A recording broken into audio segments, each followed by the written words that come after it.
So good morning guys. तो सोचा था आराम से 10-11 बजे तक सोऊंगी, फुल रेस्ट मारूंगी, 9 बजे आँख खुलेगी मेरी और उसके बाद नींद नहीं आई। एक तो ये बड़ा प्रॉब्लम है मेरा, एक बार आँख खुल जाए तो नींद नहीं आती। तो अभी सोच रही हूँ कुछ चाय सैंडविच या कुछ ऐसा मंगवा लूँ फ़िलहाल, फिर नहा धो के चेकआउट करती हूँ, फिर प्रॉपर ब्रेकफास्ट बाहर जाके करती हूँ। मैंने चेकआउट कर दिया है और अब मैं जा रही हूँ थोड़ा ब्रेकफास्ट करने। और मैंने इनसे पूछा होटल में जो थे, जिन्होंने सारा मेरा इतना ध्यान रखा, एंड उन्होंने नौ देवी टेम्पल बोला है, क्योंकि अभी 12:30 हुए हैं और मेरी ट्रेन है 3:45। सो लेट्स सी, ब्रेकफास्ट के बाद शायद मैं वो टेम्पल विज़िट कर लूँगी दर्शन के लिए, देखते हैं।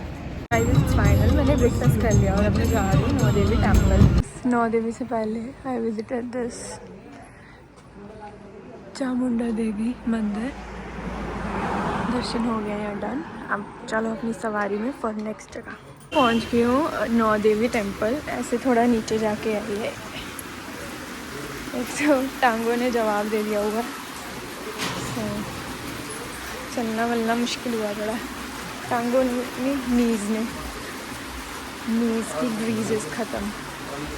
तो बस ऐसे नीचे जाके है नौ देवी टेम्पल, नीचे जाके दिखाती हूँ। भैया मंदिर में जाने का रास्ता इधर है या उधर? इधर से। तो सीढ़ियों के बाद है ये रास्ता। भाई नए गोडे लगवाने पड़ेंगे मुझे, अब नहीं चल रहा मेरे गोडे, चल रहे, दिमाग में नहीं चल रहा, मुंह भी नहीं सही से चल रहा। तो ये ऑलमोस्ट बहुत सारी सीढ़ियाँ उतरने के बाद पहुँच गए हम। पता नहीं पहुँचे कभी। Let's see, now Devi temple बहुत सही है ना। यहाँ से नीचे जाके था नौ देवी टेम्पल, एंड ये टेम्पल बहुत ही सुंदर बना हुआ था अंदर से, ऐसे पूरी गुफा से थी। लाइक तुम्हें झुक के क्रॉल करके गुफा के अंदर जाना है, एंड गुफा के अंदर ऐसे नौ देवी का था पूरा बनाया हुआ, एंड वो गुफा के अंदर ही था और दर्शन करके तो मैं गुफा में से ही बाहर लेना था। सो काफ़ी अच्छी जगह दर्शन करने के लिए। थोड़ा इससे पहले जहाँ गए थे चामुंडा देवी टेम्पल, वहाँ का सिस्टम थोड़ा अजीब था दर्शन करने के लिए ना, जैसे वो लोग अपना थोड़ा बना लेते हैं सिस्टम, गॉट माई पॉइंट। तो यहाँ वैसा नहीं था और बहुत ही अच्छा था। अंदर गुफा थी, पानी था, शिव परिवार भी बना हुआ था, एंड ऐसे आसपास पहाड़, पानी, गुफा, उसके बीच में था ये टेम्पल। सो बहुत इंटरेस्टिंग था, मज़ा आया दर्शन करके। लेकिन बहुत नीचे है, वैष्णो देवी की चढ़ाई के बाद गोड्डे ने जवाब दिया हुआ। चल ऊपर आते वक्त, या मतलब नीचे रास्ते में इन्होंने ऐसे थोड़ा स्पॉट सा बनाया हुआ है to click pictures and all.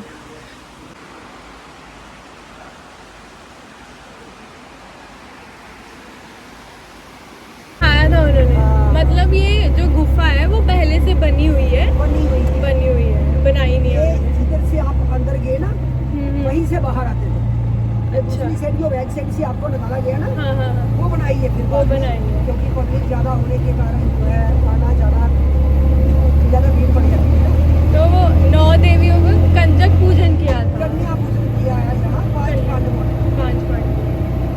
मतलब क्यों किया था? वैसे ही हर जगह स्थान बनते थे।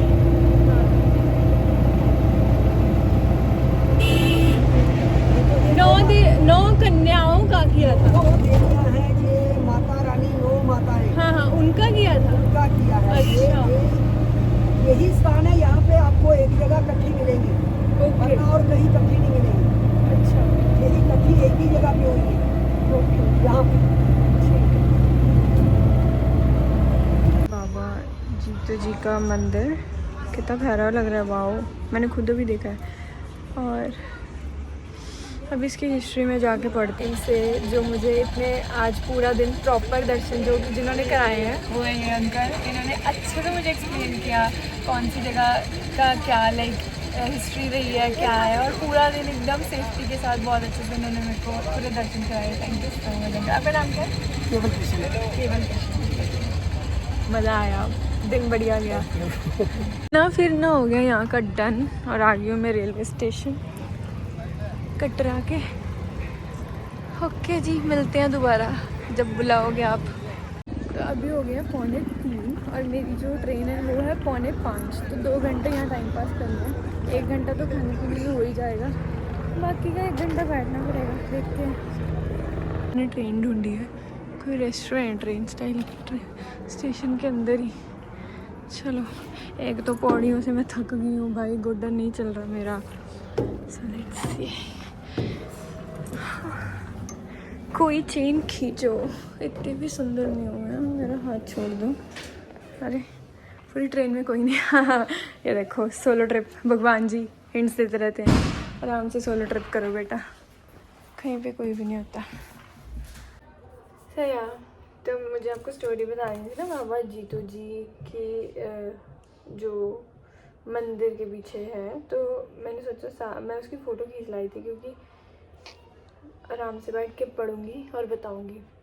तो क्या होता है कि जो वो है ना, वो ऐसे डेली जाते थे ऊपर 15 किलोमीटर वैष्णो देवी माँ के दर्शन करने। तो एक दिन फिर उन्होंने बोला कन्या के रूप में आके, कि पहले दर्शन दिए कन्या के रूप में आके, और वर दिया कि जीतो तुझे अब रोज़ यहाँ आने की आवश्यकता नहीं है, तू जहाँ चाहेगा वहाँ मेरे चरणों का जल बहेगा, तू भी वहीं स्नान करना तथा वहाँ स्नान से तथा जल पीने से जग का भला होगा। तुम रोज़ मेरे दर्शन करना चाहते हो। तेरे एक कन्या होगी जो मेरा ही रूप होगी। जीतू ने पूरे जीवन शादी ना करने का प्रण लिया था। ये जानकर माता ने कहा कि वह कन्या आप शक्ति होगी, वह किसी के पेट से नहीं होगी, तुम उसे बेटी की तरह पालना। दूसरे दिन जीतू ने जहाँ जहाँ से पहाड़ी को खुरेदा वहाँ से जल बहने लगा। अब वह खेती बाड़ी के काम से निवृत्त होकर यही स्नान करने लगे। एक दिन स्नान करने के बाद जब वह कपड़े पहनने लगे तो देखा कि उनकी पगड़ी के बीच कमल के फूल में एक कन्या खेल रही है। जीतू ये चमत्कार देखकर बाग हो गए। वह उस कन्या को अपने घर ले आए तथा उसका पालन पोषण करने लगे। उन्होंने उस कन्या का नाम माता वैष्णो के ही एक नाम गौरी रखा। तो मैंने मंगवाया फ्राइड राइस और चाय। एक तो सोलो आके सबसे बड़ा प्रॉब्लम पता क्या है? खाना। तुम्हें समझ ही नहीं आता तुम क्या खाओ, क्योंकि मैं इतने सारे चावल अकेले कैसे खाऊं। और जहाँ पे भी पूछो कि हाफ़ प्लेट लगा दोगे, मना कर देते हैं। भाई बंदे से नहीं खाया जाएगा, तुम हाफ़ प्लेट लगा दो, क्या चले जाएगा। सुबह आलू का पराठा भी इतना बड़ा था। खाना पीना हो गया, 1-1.5 घंटा पास हो गया। ये देखो कितना टाइम हुआ है, 4 होने वाले हैं। 4 बज जाएंगे। 4:40 पे प्लेटफॉर्म नंबर 4 पे मेरी ट्रेन आ जाएगी दिल्ली एक्सप्रेस। तो बस जो 1 घंटा रहता है यहाँ को बैठ जाएंगे, बस फिर ट्रेन में बैठ के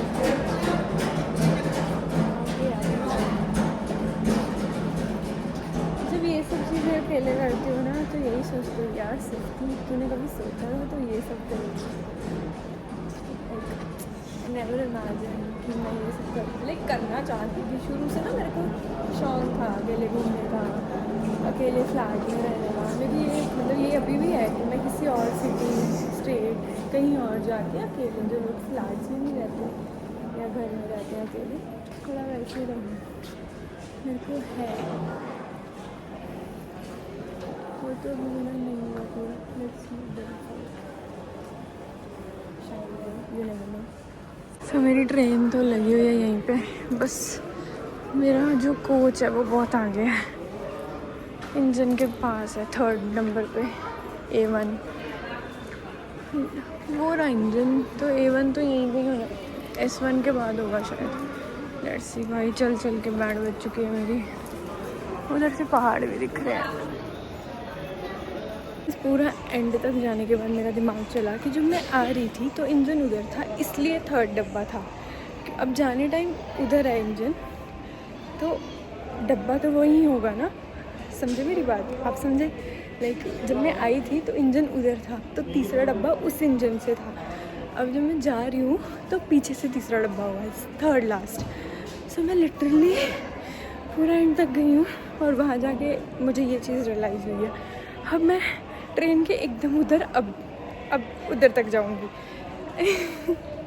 तो प्रॉपर 1.5 बार ट्रेन के चक्कर लगाने के बाद मुझे मेरी सीट मिली।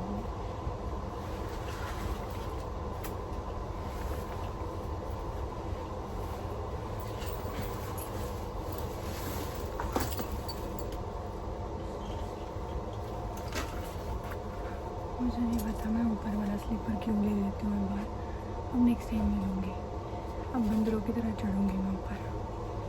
तो गाइस मैं पहुँच गई लुधियाना एंड मेरे घर वाले आ गए हैं।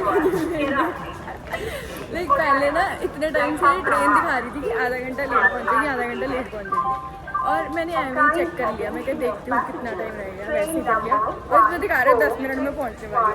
तो फटाफट से अपना पैकिंग कर लिया। तो मेरा ट्रेन डन हो गया, मैं ट्रेन का डन हो गया, मैं बैठ ली ट्रेन में भी। अभी बस एरोप्लेन रह गया, उसके लिए मेरे को पैसे इकट्ठे करने हैं। एरोप्लेन खरीदना नहीं है, जगह बैठना होगा बच्चों के जैसे एरोप्लेन।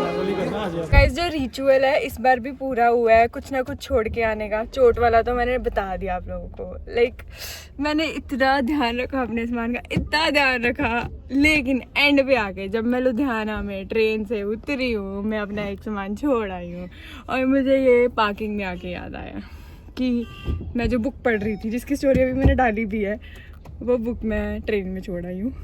लेकिन अच्छी बात यह है मैंने वो बुक पूरी पढ़ ली थी, लेकिन मैं अपनी बुक्स पढ़ने के बाद भी संभाल के रखती हूँ क्योंकि मैं कलेक्शन कर रही हूँ, और वो बुक तो मेरी वन ऑफ द फेवरेट्स में से थी और वो मैं दूसरी बार पढ़ रही थी और ये मतलब मेरी फेवरेट बुक थी। मतलब ज़रूर कुछ ना कुछ छोड़ के आना ही आना है, चोट लगवा के ही आना है।